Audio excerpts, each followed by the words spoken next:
हो का मित्रमैत्रिणींनो, आज मी तुम्हाला क्विक वांग्याची भाजी कशी बनवायची, आपल्याला गडबड असेल त्या दिवशी किंवा आपल्याला एकदम पटदिशी कुठली भाजी बनवायची असेल एक 10 मिनिटात, तर ती ही मी तुम्हाला वांग्याची भाजी यात न लसूण खोबरं काहीही न टाकता साधी सिंपल पण एकदम चवीला छान अशी मी रेसिपी तुम्हाला सांगत आहे।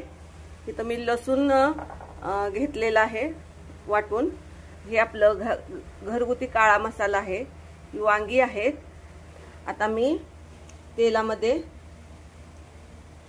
मोहरी टाकत आहे। मोहरी टाकली की आपण थोडंसं जिरंही टाकून घेऊया। आपलं जिरं चांगलं कडकडायला लागलं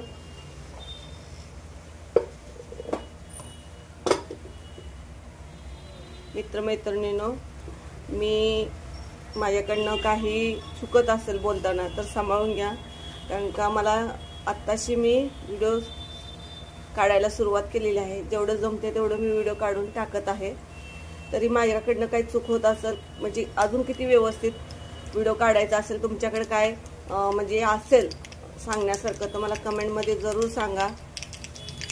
माझी तुम्हाला मदत करता येत असेल व्हिडिओ काढण्यासाठी तरी मला कमेंटमध्ये सांगा।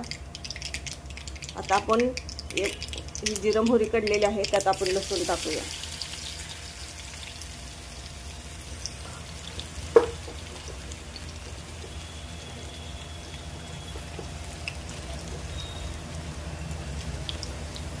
आपण ही वांगी टाकून घेऊया।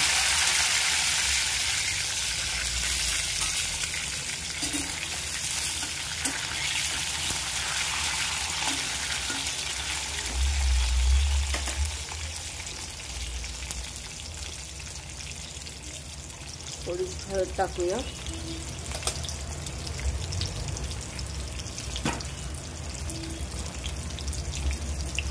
थोडासा काळा मसाला टाकूया आणि तरीसाठी थोडंसं लाल तिखट टाकूया, कारण का माझ्या मुलींना तरी असल्याशिवाय भाज्या आवडत नाही आणि वांग्याला जो तरी पाहिजेलच।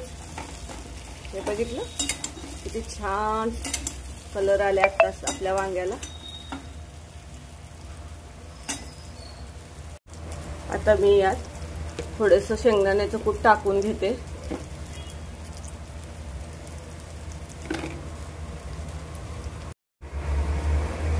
हे पहा मैत्रिणींनो, आता आपण यात थोडंसं कूट टाकून घेतलेलं आहे। ह्याला आपण आता चांगलं फ्राय करून घेऊया। दाण्याचं कूट थोडंसं मोठं मोठं ठेवायचं, जास्त मोठं बी नाही आणि छोटं जास्त बारीक पण नाही। ही क्विक वांग्याची रेसिपी आहे आणि खायला पण टेस्टी लागते। भातावर म्हटलं भातावर खाऊ शकता तुम्ही, भाकरी म्हटलं भाकरी सोबत खाऊ शकता, चपाती संग खाऊ शकता। तर मी यात थोडं गरम पाणी टाकत आहे वांग शिजण्यापुरतं।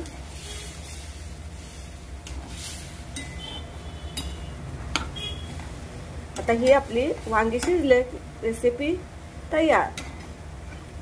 वांग शिजले की आपलं भाजी तयार।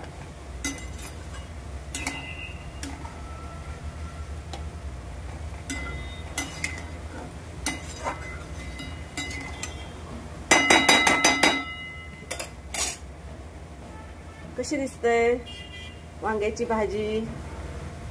आवडली तर कमेंटमध्ये जरूर सांगा। हे पहा आपल्या वांग्याच्या भाजीला छानशी आता उकळी फुटलेली आहे।